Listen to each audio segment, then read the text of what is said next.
Welcome everybody. I think we have a real interesting session in store for you. My name is Mark Savitt. The program is wrong. I am not with Jackson Lewis. I'm with a different law firm called Hush Blackwell. I also own a company called Predictive Compliance, which helps people manage MSHA compliance issues.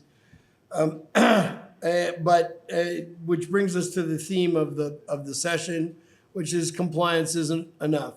We all know that, especially in the U.S., mining is heavily regulated by a number of different agencies.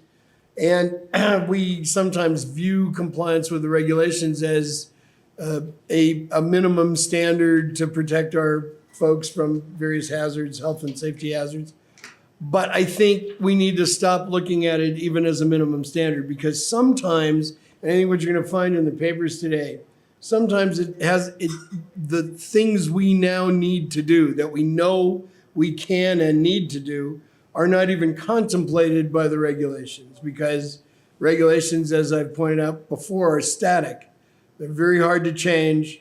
Most of them are quite old, and they really don't take into account the kinds of things we've learned in the sometimes 40 years since they were promulgated. So today we're going to hear about a lot of different kinds of techniques and issues that we use to keep our people safer and healthier. And I'm sure you're going to find it of interest. My co-chair is Amy Richin. She's a PhD student at University of Utah in the mining department, works in safety and health, and she's going to introduce our speakers for us. So with that, I'm going to turn it over to her. Each speaker is going to get 15 minutes plus 5 minutes for questions. And then when we're all done, if we want to have any more discussion, we're more than happy to stick around and talk to you guys for as long as you want to. Thank you. Our first speaker today is John Wickizer with Acknowlogy. And I'm going to let him introduce himself.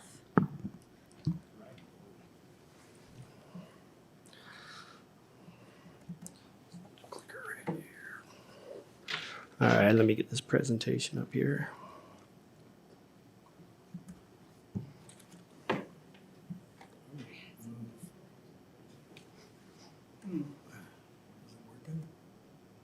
There we go.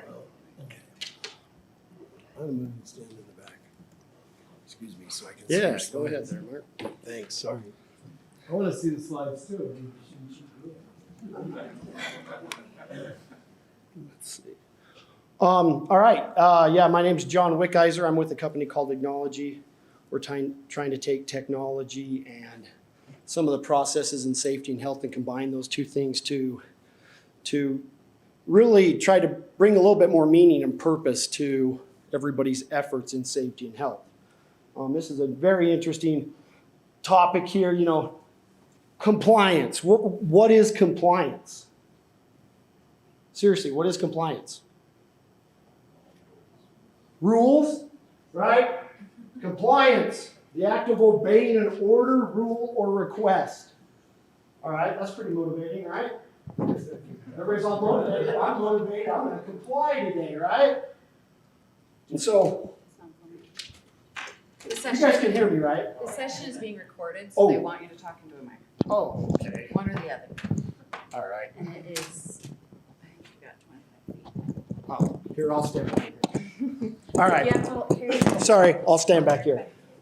This is one of my favorite pictures. Mining back in like 1913. And you think about compliance, right? And you think about kids. I've got a 14-year-old boy and a 10-year-old boy. And you look at their hands. Cut off finger, a glove that's like 4 sizes too big. And then you start wondering, in this day and age, we're still focusing on compliance. Can we even follow the rules? And who is that motivating? Who is motivated by compliance? Because I said it at the beginning, and everybody kind of laughed, right? So obviously we aren't. Who is motivated by compliance? Well, I think the companies and businesses, we have to comply, right? We could get citations and violations and all this different fines. But at the end of the day, that's great. That's great. But who is motivating the people? And what motivates people to participate in their safety and health programs with a purpose and not just compliance, right? And what are the different motivators for employees? Right? I mean, you have the compliance motivator, right? Fear. You have all these different emotions, happiness, curiosity, all these different emotions that go on in an employee's life and throughout the day and in their work experience. How do we use those motivators instead of just compliance to get safety and health done with a purpose? Because when it's just about compliance, what do people do? Bare minimum, right? They go through the motions. Oh, I've got to do this. Check off the checklist. So now let's take a different approach. Let's say, okay, we have all these policies and procedures and permits and all this stuff that we require everybody to do. And why? So we can be in compliance. Okay? And so everybody does it because it's a bare minimum, going through the motions. And what if we said, wait a minute, let's take that concept and with some technology, customize the experience. Now I'm going to start at the top because obviously safety always starts at the top, right? And I'm going to start with a CEO of an organization. Imagine if we could allow the CEO to engage, but we did so giving him the choice. We said, all right, Mr. CEO, we need you to participate in our safety program. What would you like to do? What kind of answer would you get? He probably doesn't know because he's never been asked. Who's supposed to ask him that question? Who's responsible to say, hey, do you want to participate? Now he says, yeah, I'd love to, but I don't have a way. How can I? And as a safety professional throughout my career, I never created a way or challenged him. So I said, well, let's try something. Let's take the CEO.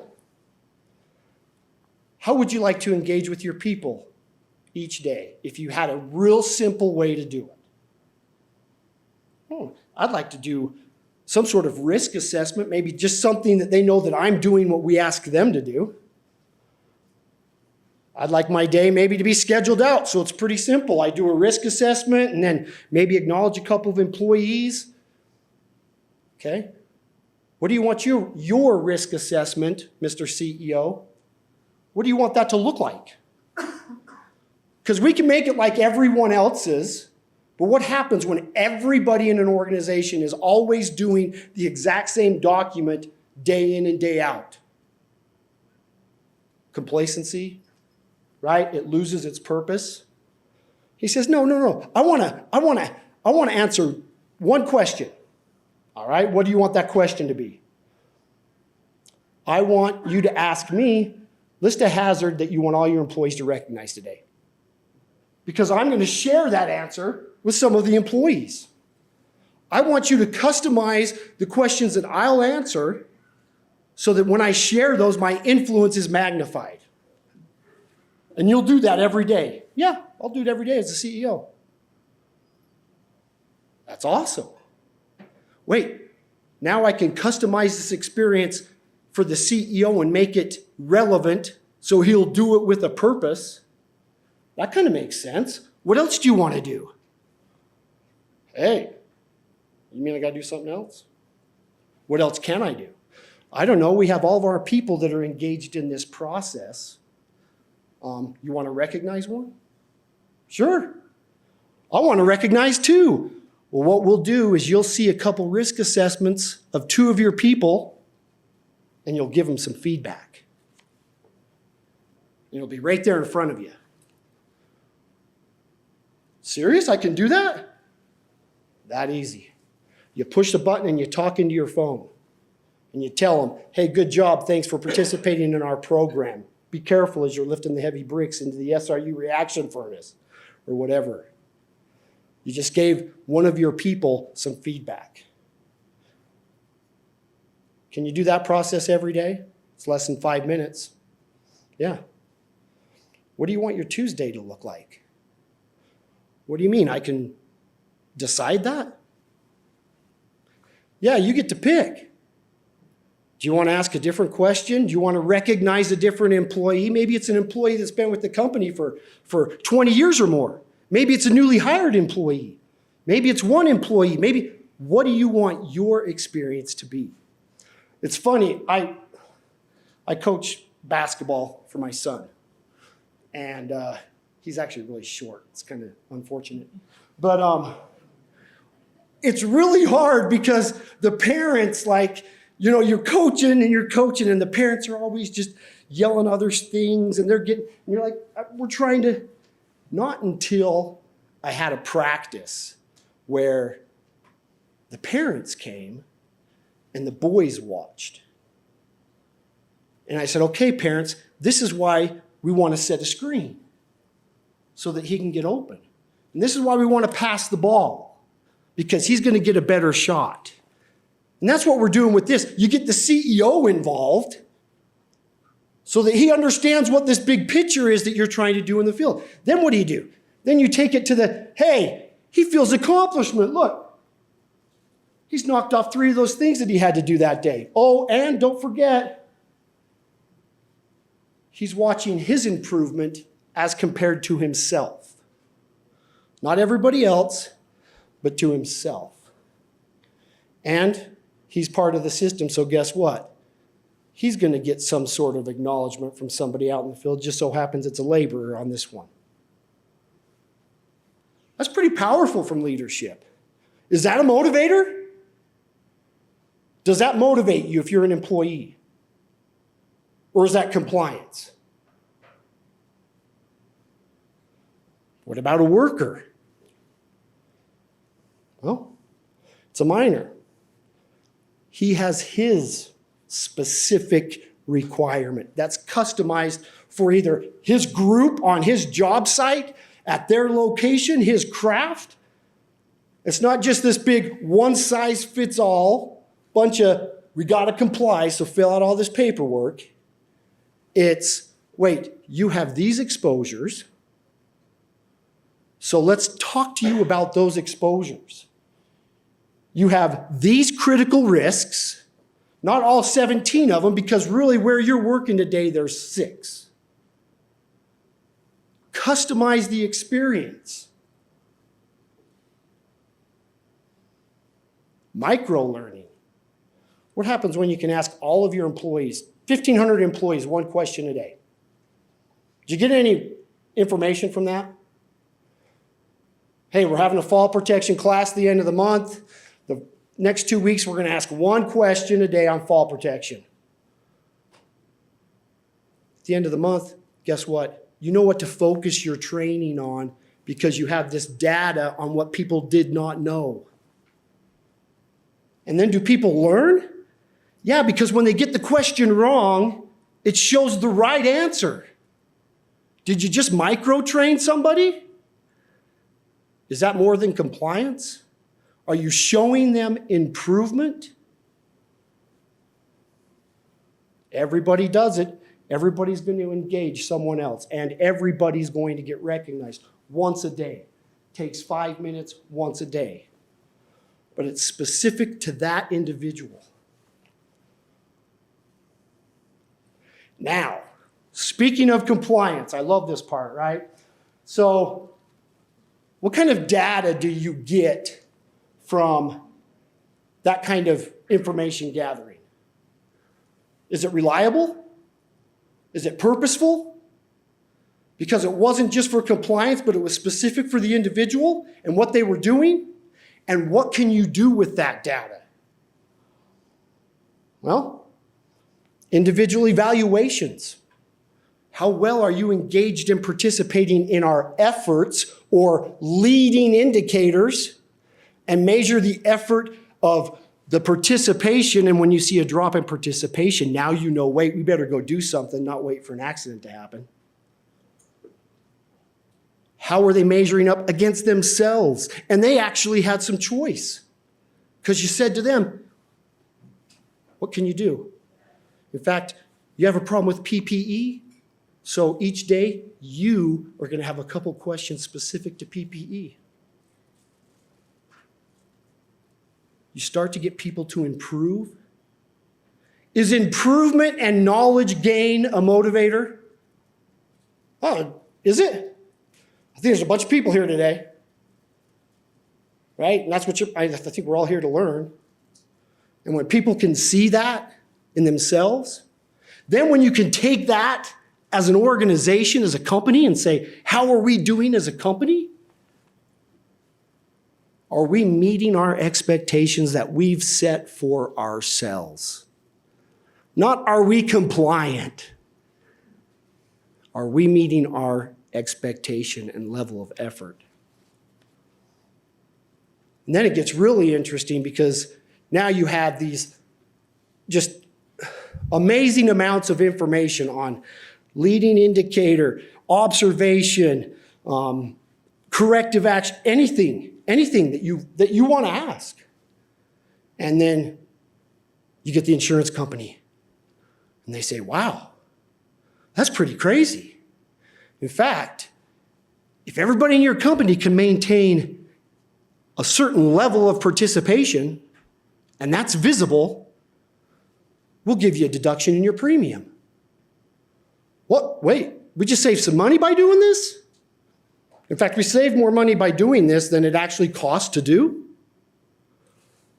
That's pretty interesting. Then you say, what else can we do with the data? What else can you do with that data? It's not compliance data. It's leading indicator, effort-based, meaningful data by employees. What can you do with it? What happens when you meet with OSHA or MSHA and you say, hey guys, here's the deal. We got all this information, or NIOSH or whomever, and you say, you don't need the company name and you don't need the employee name, but you need to know what the biggest concern is for electricians in open pit mines in this state, because we asked them that question today. Do you want that information? Is that valuable? Or better yet, we're going to ask this question of all the operators. How much sleep did you get last night?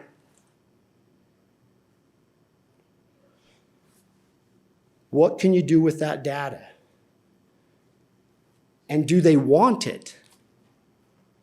I mean, really, that's why I'm here. That's the challenge. The challenge is I'm asking MSHA or NIOSH, or do you want that kind of data? Because we have it and we want to share it. That's not compliance data. That's effort data. That's where you get better. And then you say, wow, that's some pretty good motivators, right? We've motivated leadership. We motivated the individual. We're showing improvement. Cost savings is a motivator. Regulatory agency, right? We kind of came through the back door. Regulatory agency, they're now motivated. What's next? What's the next big motivator? I'm asking. You know, what's the next really big motivator? Nobody? Well, we'll talk about that next time, so that's it. Any questions? What's the next big motivator? That's next time.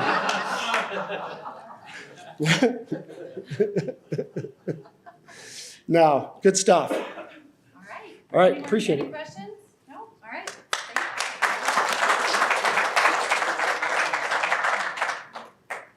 All right. Our next presenter is Vahid. I'm going to mess it up. Ebadat. He's the CEO of Stonehouse. What do I do here? I think we get it. Yeah. Yep.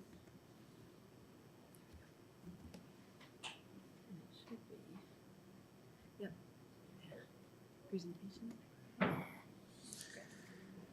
Right. I'm not sure if I can top what you just heard. But, as you heard, my name is Wahid Ebadat. I am from Stonehouse Process Safety. We specialize in process safety, but in particular dust explosions, gas and vapor explosions, static electricity, and thermal instability or self-heating. So for the next few minutes, I'll be talking about, dust explosion hazards and how we can control them. So starting with conditions for dust explosions, how they can occur, requirements of this new NFPA 652, and then I move on to talk about some of the practical measures that you can consider. So I'm sure here most, if not all of you, are familiar with the fire triangle. It basically says that in order to have a fire, or indeed flash fire or explosions, you need to have three components together at the same time in one place. They are the fuel. You need to have an oxidant to basically support the combustion process. And the combination of the fuel and the oxidant is what we call a flammable or explosible atmosphere. Now you have that explosible atmosphere, you need to have an ignition source with sufficient energy to ignite that. What is important to note here is that not all fuels are created equal, and not all flammable atmospheres are the same, and indeed not all ignition sources are the same. Some flammable atmospheres, explosible, let's say dust clouds, require very tiny spark to ignite. Some dust clouds require a torch to get them going. And indeed, some ignition sources are very tiny in energy, and some ignition sources are quite big. What is also important to note about the fire triangle is that when it comes to ensuring safety, you can remove any one side of the fire triangle. And if you can do that reliably, then you are free from flash fires, fires, and explosions. Now, when it comes to dust explosions, really the same thing applies. You need to have the fuel, and in this case, the fuel is a very fine dust, fine enough so that it becomes basically airborne and airborne long enough to be ignited. You need to have that dust with sufficient concentration so that if you ignite one particle, the heat that is generated from that burning particle can set the adjacent ones on fire, and then that creates, if you like, the propagation. Obviously, you need to have an oxidant, and very often in our types of operations here, the oxidant is the oxygen in air. And of course, you need to have an ignition source. So the first three conditions, explosible dust cloud formation, an oxidant, really, if you can imagine, they are present at least at some point every time you handle, process, transfer, package, pile a combustible dust. And really what is saving the day is the occurrence of an ignition source at the right time. And of course, for that event to turn into an explosion, you need to have confinement. So if you have confinement, then the pressure rises, and basically the confinement can rupture, and you have an explosion. So a question to you. If you have, let's say, a dust collector, and this dust collector, or a big hopper, is made out of steel, fixed steel with good weldings, how much pressure do you think that vessel could hold? Any guess?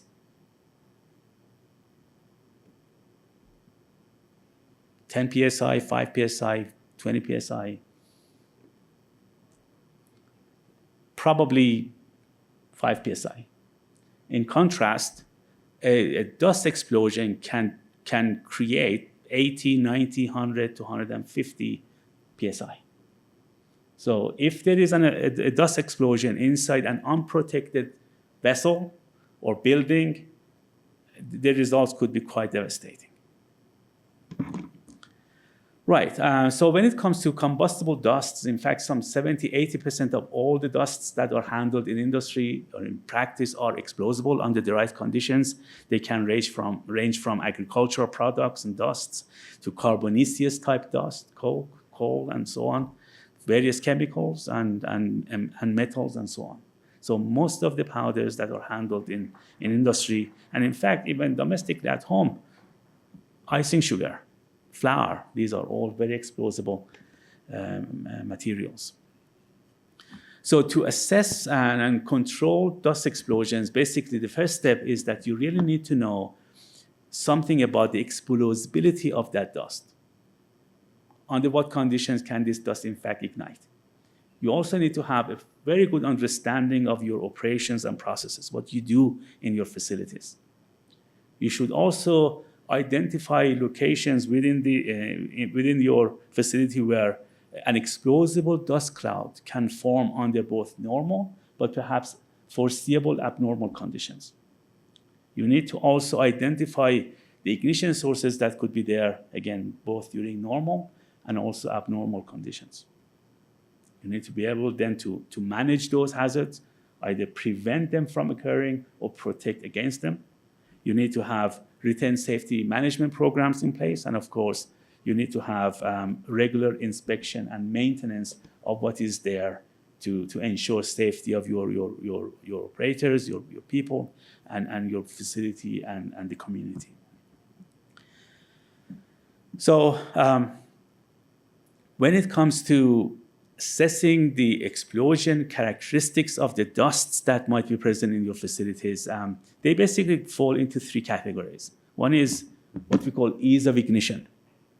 And ease of ignition, in fact, is somewhat difficult to answer unless you actually know what are the likely ignition sources that could be in your facility. Depending on what ignition source could be present or what kind of ignition sources could be present, then you basically identify from these tests which ones you want to perform. For example, if you are concerned about electrostatic sparks from ungrounded equipment and so on being able to ignite your dust, the minimum ignition energy is the one that you go with. If you are concerned about self-heating, there is in fact a test, thermal instability, that would give you the safe storage temperature, safe processing temperature, and safe transportation temperature. At some point, you may want to know, well, if I have an explosion, what is going to be the severity of that explosion? How big is going to be my explosion relief panel? And in that case, you need to know the maximum rate of pressure rise and maximum explosion pressure. So there are various tests out there, but you don't need to conduct all of them. You pick from that list the ones that are applicable to your operations and processes.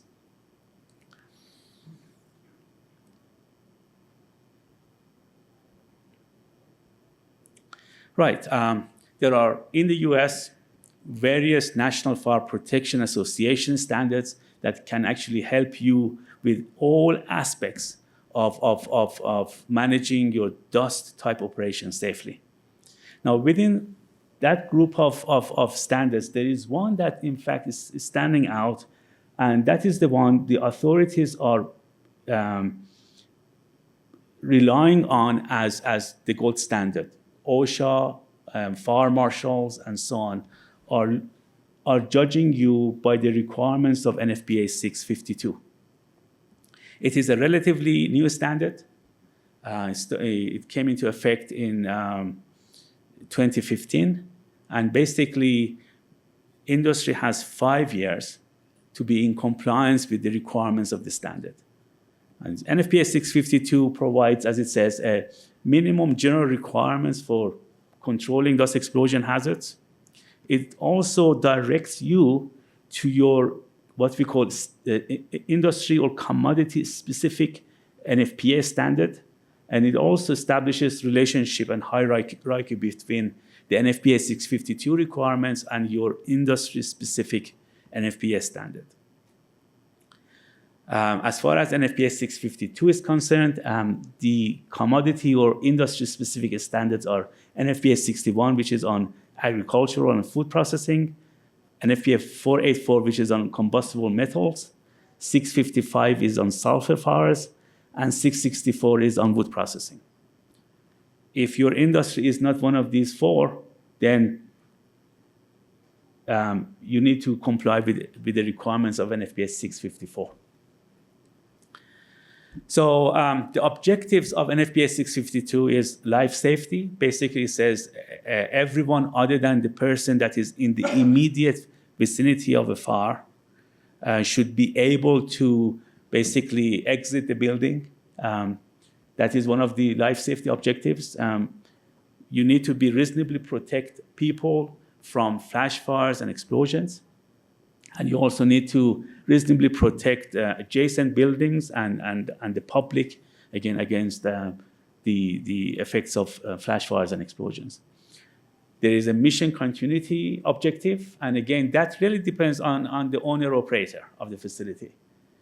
Whatever that mission continuity is, it has to be satisfied. So if you need to be up and running a day after an incident, the facility needs to be designed for that objective. If you can live with a flat facility after an explosion, that is the mission continuity. And of course, one objective also is to basically prevent adjacent facilities from the effects of an explosion in your building.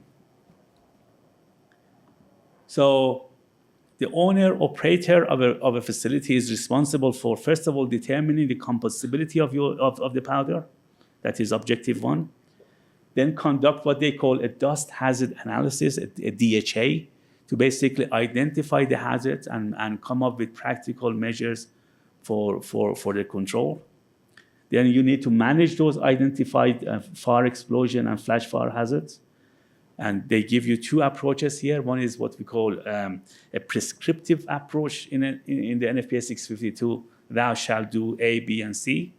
But also they give you a way out if those prescriptive measures are not practical for your industry, for your facility. In fact, you can have what they call a performance-based alternative design, a risk assessment that you do and come up with your own solutions for the same basically ends. And finally, you are required to have written safety management programs in place.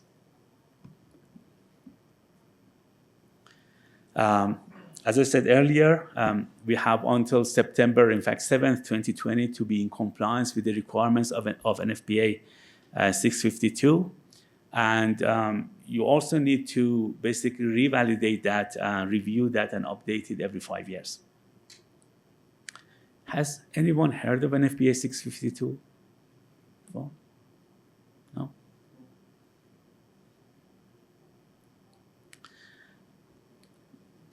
Right. So when it comes to the bolts and nuts, what do we do to ensure safety? There are two main methods. One is called what we call preventive measures, measures that you can take to, in fact, prevent a flash fire or an explosion to occur. Here we have either options with elimination of the fuel. Basically, what it means here is that a dust really has no business being outside of a processing equipment. So accumulations of dust within processing buildings, on ledges, on ductwork, and so on, really is not acceptable. So keep the fuel within the processing equipment, keep the dust within processing equipment. Under certain conditions, perhaps you can consider inert gas blanketing, removing the oxygen from the atmosphere and replace it with an inert gas like CO2 or nitrogen. And the third option is elimination of ignition sources. Basically, identify all the ignition sources that could be there during normal and abnormal conditions and avoid them, prevent them. Now, these measures are sort of acceptable, and some of them are being taken by various industries. But again, it really depends on your risk tolerance level. Now, if taking any one of these measures is not going to give you the required level of safety that you want, then in addition, not instead of, but in addition to taking these preventive measures, you need to consider explosion protection. Now, explosion protection options include explosion relief venting. Basically, you design one part of your equipment or your building to be weaker than the rest, so that as an explosion sort of develops, that part would rupture or open, relieving the explosion to a safe location. Explosion suppression basically means you detect the explosion at a very early stage and you inject a suppressant into the fireball to quench it and put it out. The third option is explosion containment, basically designing your equipment to be strong enough to withstand the maximum explosion pressure, possibly with some additional safety margin. Of the three measures here, explosion relief venting is perhaps the least expensive and easiest to install and maintain. The problem with relief venting, though, is that in case of an explosion, when the relief vent opens, a fireball comes out that is probably 8 to 10 times. I didn't do anything. He's looking, I didn't do anything either. We believe him. So a fireball comes out, which is probably 8 to 10 times the volume of the vessel where it came from. So if relief venting is obviously cost effective, but you need to make sure that the relief vent opens to a safe location on the outside. So with that, I see the yellow light is up. Normally, to really do this topic justice, I would need something like 6 hours. So I really had to squeeze it all into about 15 minutes before the yellow light started shining. So if you have any questions, please, now or later, I can discuss them. Please. Just a quick question about the alignment with the European regs, because most international companies in the US have adopted the ZIA, the ZIA regs, the basic standards for equipment, and how aligned is it with the complying with the ZIA regs?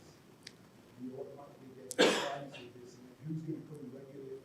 Is this EMSHA, OSHA, or Yes. You see, the thing is this. OSHA, NFPA 652 is not a governmental type organization. It has no teeth. But OSHA doesn't have its own dust explosion rule. So OSHA is basically using NFPA 652 as the minimum standard for the industry. So when they come into your facility, they are basically looking at your facility in relation to what the NFPA 652 requirements are. With regards to comparison with the European standards and so on, in Europe, there are two standards. One is, in fact, looking at the equipment themselves. And the objective there is that the equipment that you use will not act as an ignition source. Yeah.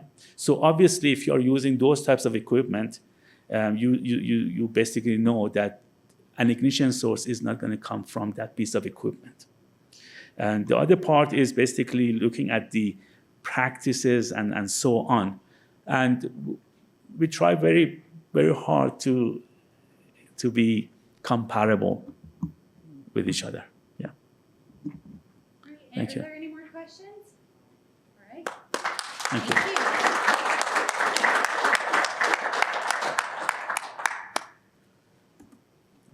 Next up, we have Brad Ross with the University of Arizona.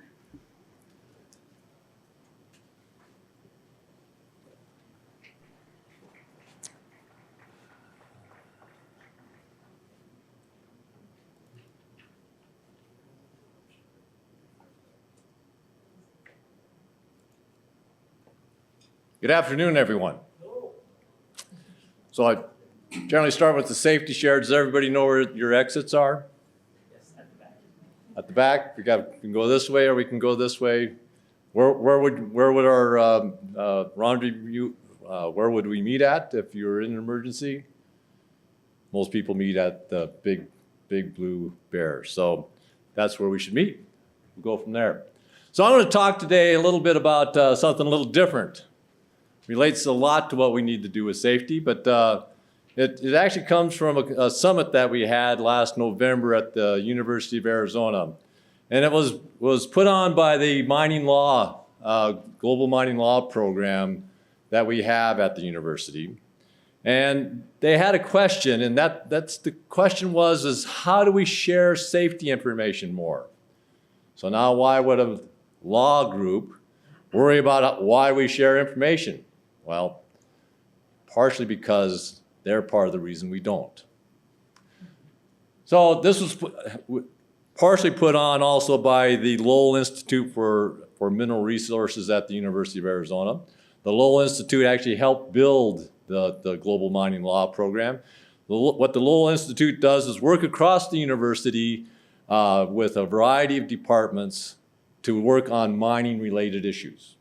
So we work with the Public Health Department to come up with new and innovative ways to do MSHA training, for instance.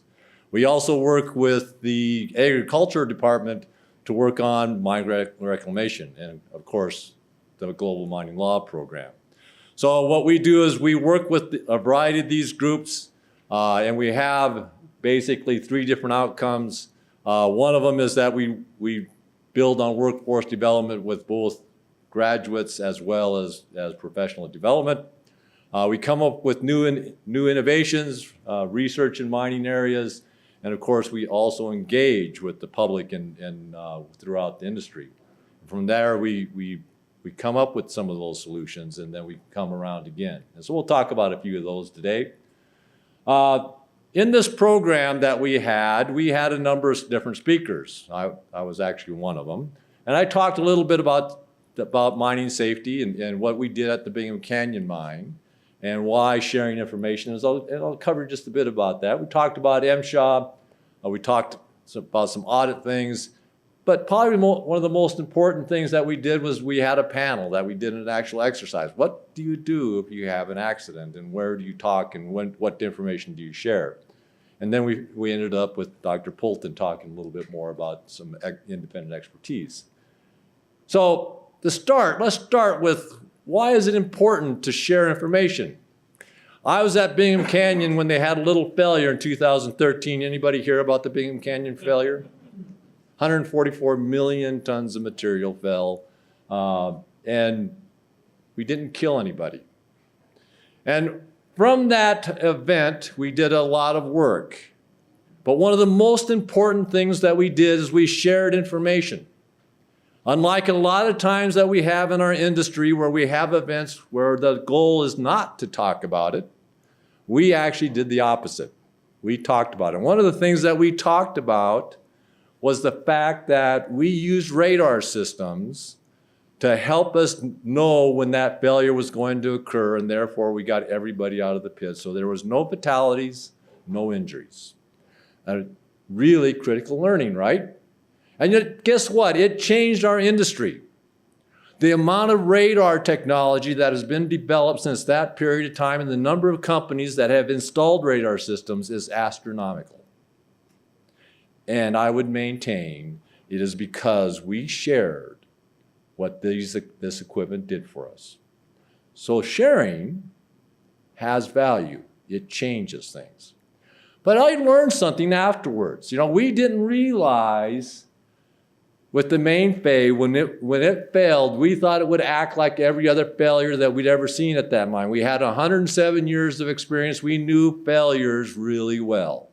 That's how we figured it out. But what I found out afterwards is that just a few years before that, another mine had a failure, and it acted a lot like our failure, where it literally flowed like water down to the bottom of the pit, something we had never seen in a man-made mine for our experience. It destroyed equipment, shut up the mine for quite a while. And it only happened 3 years before us. It was never communicated about. We did not know about that. If we had known about that, maybe we wouldn't have done anything differently. Maybe we would have. Maybe we wouldn't have damaged a few $100 million worth of equipment. And if we had made different decisions, we could have killed people. but we made the right decisions about people. So sharing information and what we learn is critical if we're really going to improve in this industry. So part of the exercise is we had a case study. We had the Blue Moon copper mine, and they had a terrible incident where they had a haul truck actually ran into a train of acid cars. Several people killed and lots of different events. It was a very interesting event of how we could do and who communicated to who and when do we talk to MSHA and everything like that. And so it was a great exercise for all of us to go through. But earlier in the summit, we asked a few questions. One of the questions was based upon this: how do we document information from these types of incidents? When can we share that information? How do we prevent from being penalized? Because there is a case of you can be penalized if MSHA or others figure out that you've actually you had an unsafe condition. Strict liability, they call it. And how do we make safety more important than reputation? That was the questions. Well, the answer, unfortunately, was, sorry. You know, here's the things that can happen if you share information like this. You might waive your attorney-client privilege, and therefore anything you say and do can be held against you. You know, it can result in MSHA citations. It can be more litigation because of that. And, you know, there might be proprietary information that you don't want to share. So the answer was, in reality, yes, sharing could be important, but protecting our clients is actually the most important. And I understand that. I do understand that. It is important as well. So what it comes down to is three things. You know, number one is liability, number two is penalty, and number three is reputation. We do have to protect those, there's no question. But the question is, how do we get things such as reputation that you get benefit from actually sharing instead of penalty?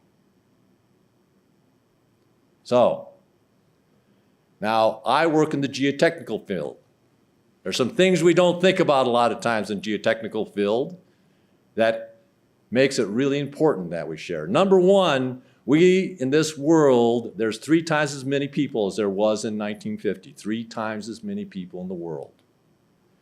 Copper production today, we produce 10 times as much copper today as we did in 1950. 10 times. And if you take waste, it's probably more than twice that. Every person on earth uses 3 times as much copper as they did in 1950. Unbelievable, isn't it? We produce 3 times as much iron ore as we did just since 2000. Now what this means is our risk has increased a lot. We mine deeper, we mine faster, we mine in more places, and we mine closer to other people than ever before. Our risk is going up tremendously. But our capacity and capability to manage this risk is going actually down. The Bureau of Mines is no longer with us. That's where a lot of our research was done. We go from 25 mining schools to 14 mining schools.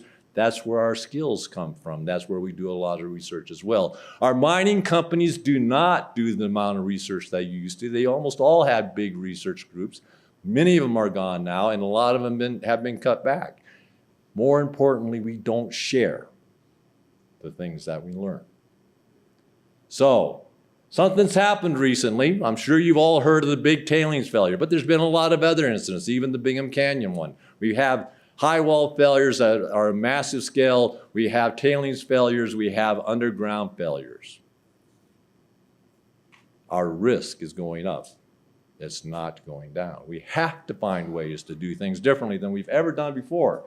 The most recent one is starting to change that. You know, Andrew McKenzie from BHP has actually said, look, we got to do something different. We have to have an international regulation committee. But he also said we have to start sharing. We have to start creating that body of knowledge. We have to build it, and he's right. So there's some things we can do. The University of Arizona has the Lowell Institute for Mineral Resources. We're designed to go find some of those answers. As a part of that, we're creating the Geotechnical Center of Excellence. That Geotechnical Center of Excellence has some solutions. One of them is we need more training of our people that are already out there. We don't have enough geotechnical engineers, so let's train the people that we have better than we ever have before. We need more people that are trained, more graduates, those new professionals. We need to find more of them.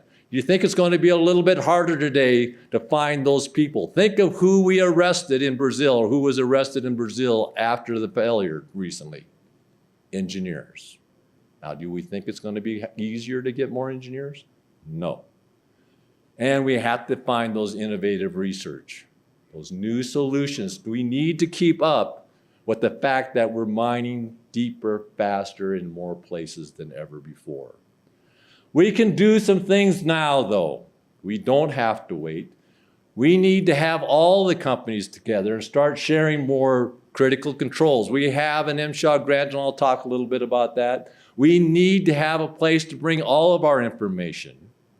We need to do more training.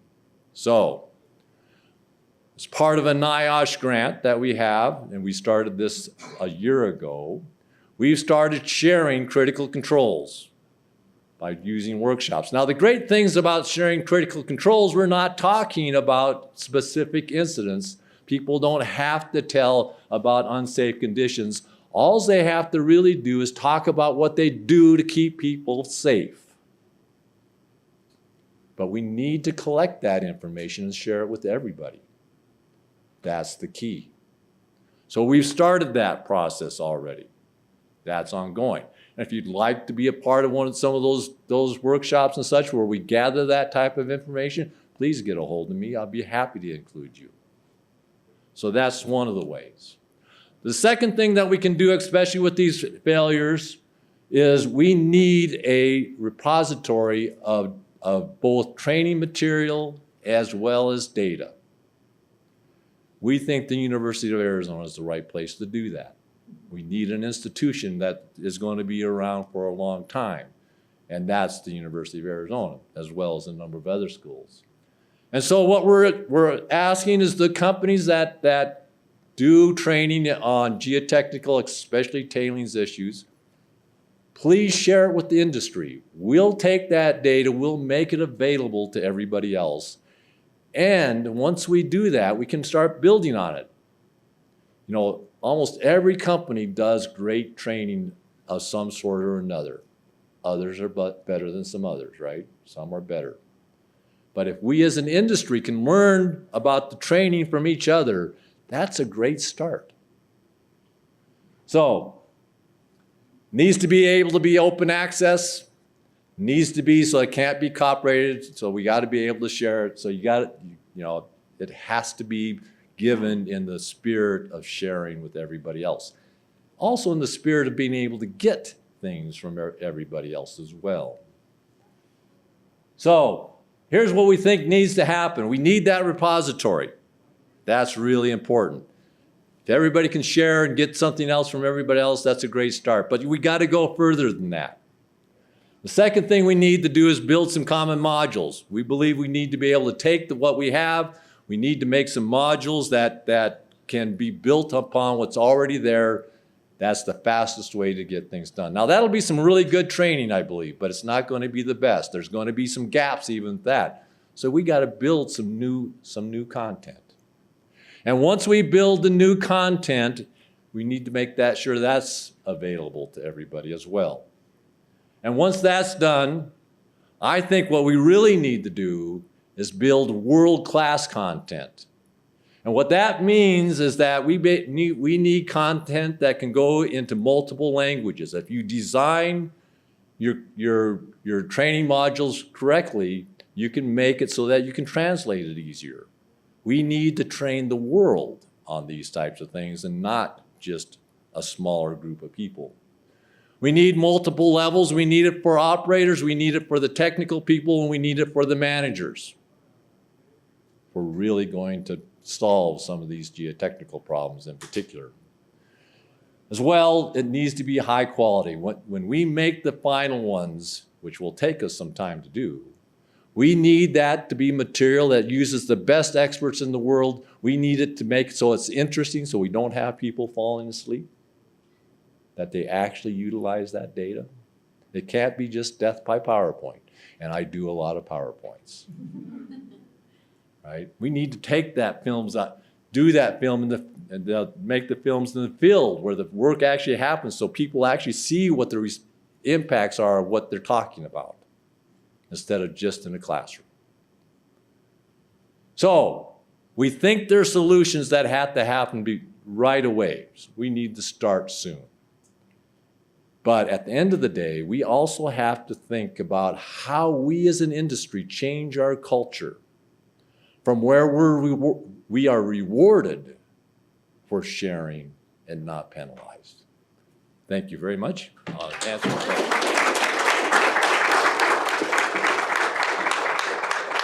Do we have any questions? Are there any questions?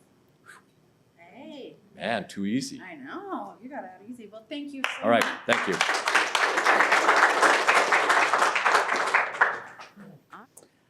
All right, so I am a research behavioral scientist with NIOSH. It's hard to avoid us at SME. We have like 52 sessions this year, so hopefully you've been able to interact with us at our booth, which I'll display on the last slide of this presentation. But today, I'm going to talk with you a little bit about some research that we did regarding some technology integration, but around that integration, what we learned about supervisory work practices that do function as a way to improve workers' perception and performance on site. And, you know, it was interesting because what we found was some pretty big gaps between the worker perceptions and manager perceptions. So I'm going to just share some of those results today.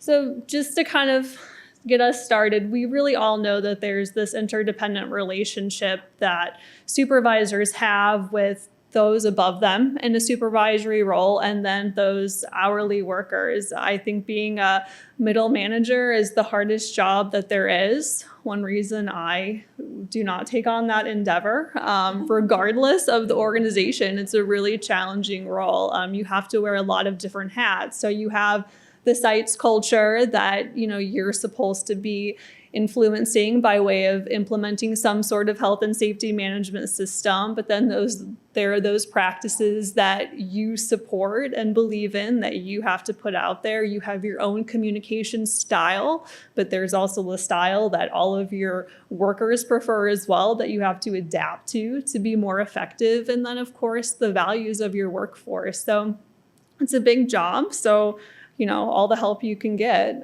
is hopefully something you can take away from this. So there have been a lot of interventions in the past, academia, government, private sector, that have addressed management styles in some capacity. And, you know, we've kind of found different leadership styles that can work to improve safety, climate, and compliance. But, you know, really when we dug down, there's still a lot of gaps, particularly when you get down to those specific communication practices. How does communication look on the ground? And what are managers doing consistently that workers are really paying attention to and acting on? So basically, what does supportive communication look like to workers? So kind of taking that question is kind of what does that communication look like? How do workers perceive that? We looked at social support theory as this framework. I know it sounds, really high level, and how is that applicable to the mining industry? But really this framework looks at these three different types of support, this listening support that can be provided, informational support, and then that tangible support. So just to dig a little bit deeper into these, that listening support, which really a lot of researchers call emotional support, but for lack of better terms, I figured I wouldn't use that here. But, as an example outside of mining, it would be, what kind of emotional support or comfort would a cancer patient desire from their loved ones or from their supervisor if they were going through something. But it's really that listening without judgment approach, and that as a supervisor, you care about your employees on the job and off the job. And then that informational support. So, kind of making sure that people know what they need to get the job done. They have those skills, but they're also appreciated for the job that they're doing. So they're given several different types of information as the day goes on to help keep them healthy and safe, and then just informed.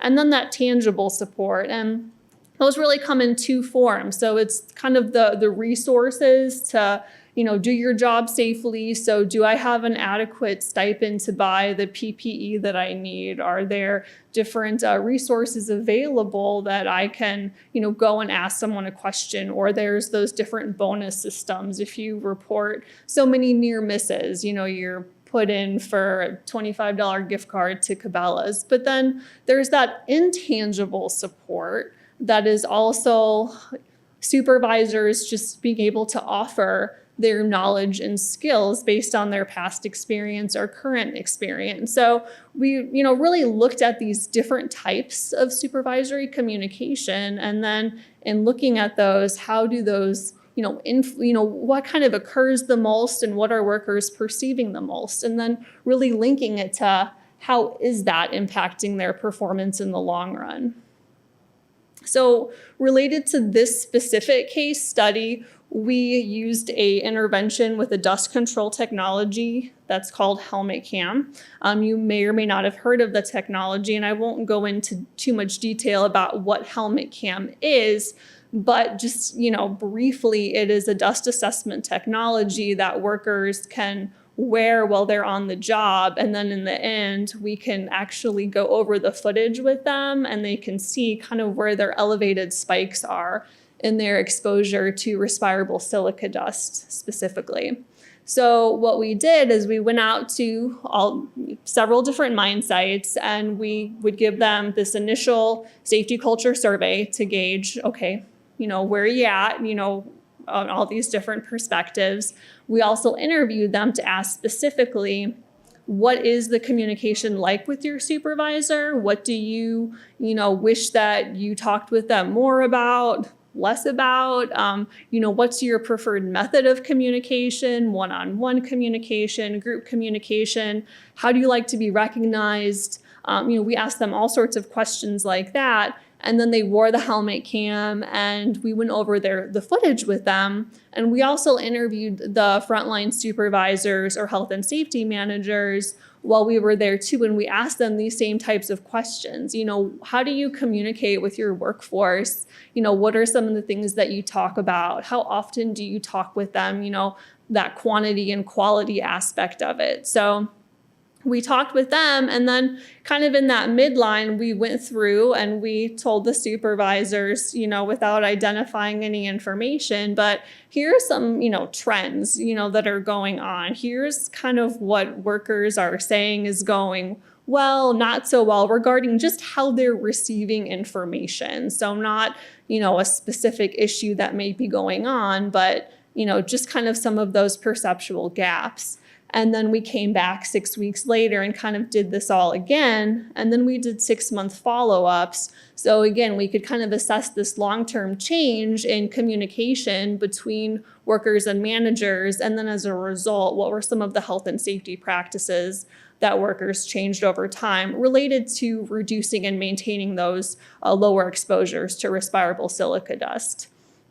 So when we did these surveys and interviews, we found a lot of kind of disparate information between workers and managers around these three topics of the support, the communicative support provided on site. So to just kind of go through a few of them, we found that the management response and the quality of their response and the timeliness of that response really all impact worker proactivity, meaning workers really taking an initiative to report health and safety issues, to mitigate hazards on their own, and, to really even encourage their own coworkers to mitigate hazards on the job. So when we interviewed managers, they were aware of this. They said things like, you have to avoid being all talk and no do.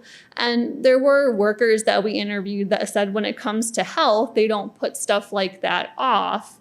But then related to, other health or safety issues on the job, they may have said things like, you can bring up issues, but no changes are made. So really related to this issue, we found that a lot of times workers would go and report certain health and safety issues to their supervisor, and they were working on it, but they just weren't relaying that back to their workforce. So just that little gap and kind of closing the loop and going to them and saying, hey, just so you know, I have this work order in, we're gonna fix this really soon. But without telling them that, they just felt like, well, they must not value my health and safety here. So something so small that could make such a big difference to really improve kind of that visibility of management caring on site. And also along these lines, really providing that rationale behind any new work process or direction that things go in. We know that all of us, regardless of where we work, we are bombarded with new kinds of rules that we have to follow every day. But if you don't know the reason behind it, that could be a problem on site. So, one example where that gap did not exist was there was one company that we worked with that had a lower standard for exposure to respirable silica that their whole organization followed. And so the manager said, I made a point to not just, say we have this standard that's stricter, but why? And going into, really the health effects of silicosis, and, they want to protect them in the long run. And their research shows that this lower standard is actually better. And, workers brought this up in the interviews. They said, we discussed this, the exposure levels. So yeah, it's way more work and effort to comply with this. And it's not a regulation, but we know the benefits of it and we're on board. And so just that communication about the why was brought up a lot. And that goes along the lines of, kind of challenging some of those negative or risky attitudes on the job. A lot of workers would complain that there wasn't that fair or equal treatment. So maybe someone wouldn't get punished or reprimanded for not wearing a respirator and someone would. So really the manager saying, we have to talk about this and intervening, that whole see something and say something mantra. And then something that came up a lot too was that workers really had a desire to be challenged more on the job. They wanted new opportunities to build new skills, whether it was a health and safety area or a different task on the job. And so they were craving those opportunities, and they also wanted to be appreciated, as everyone does, through some of that informational support. So a lot of managers did bring up that they have to identify new opportunities for their workforce, to teach them different things to watch for on the job if they're in a different task, or empower them to make a difference. And, workers brought up a lot of things like if they were asked to be a mentor, they felt that, that was a compliment, or task train someone if they had more experience than someone else participating in the safety committee or health and safety committee and going around and doing hazard inspections was something that they appreciated and felt built their own knowledge on the job. So participating in all these different inspections and, kind of something special and unique perhaps to them or their, specific task on the job was something that they definitely noticed. And then there were those workers that we interviewed that, really said things like after the whole intervention was over, although they learned stuff about their exposure to respirable dust, they still said things like, I still wish I knew more about the tasks that we should be doing. I can do my job without being told, but having more information behind it would be helpful. And a lot of times, as managers, we might not know that our workforce actually desires this more in-depth information. So just taking the extra time at pre-shift meetings or going around during the day to educate about certain things like this made a pretty big difference. And then also along the lines with finding opportunities and appreciating the workforce, the whole idea of worker involvement and engaging people in decisions that affect them on a daily basis came up a lot. So, and managers talked about that we have to involve workers, but a lot of workers didn't really feel that involved that we interviewed. So, we did have one site that really had that good involvement going that was noticed by the workforce. And the example here is that, managers, when we interviewed them, talked that, they actually involve their workforce in hiring people who are going to be a part of their crew. And that was obviously something that a lot of the workers brought up too. This worker said the supervisor doesn't do the job we do. It's about us making the decisions that are going to keep us healthy and safe on the job. And, they let us take part in that. And that speaks volumes. And that does actually on our site, we actually have different recruitment teams in our branches that, we're taking part in finding and recruiting people. And I think that's a really empowering thing. And so it was cool to hear about that at one of these sites as well. And then going beyond that hazard recognition into the hazard mitigation. So, in a lot of our surveys, workers said, my supervisor doesn't really inform me of hazards specific to my job. And that's a problem because I've been rotating jobs way more than I used to. And I am not actually as versed in this specific task. I wasn't hired to do it. But really going beyond some of that recognition and how can I respond to some of these hazards that I'm not really used to seeing. So really along these lines, bringing people into those corrective actions and coming up with the solutions to problems was really good. This involvement piece has really been the biggest piece in mitigating injuries. We worked with one site that just reached 500,000 hours with no reportable injuries, and they said it's because of this. So the last thing is really rewarding and recognizing the workforce, and this is where the most kind of surprises came in. So people talked about consistent check-ins to kind of establish that trust and participation. And this is what was really appreciated from workers was people going around giving their time. And this actually changed things like better housekeeping, using engineering controls, and increasing proactive behaviors.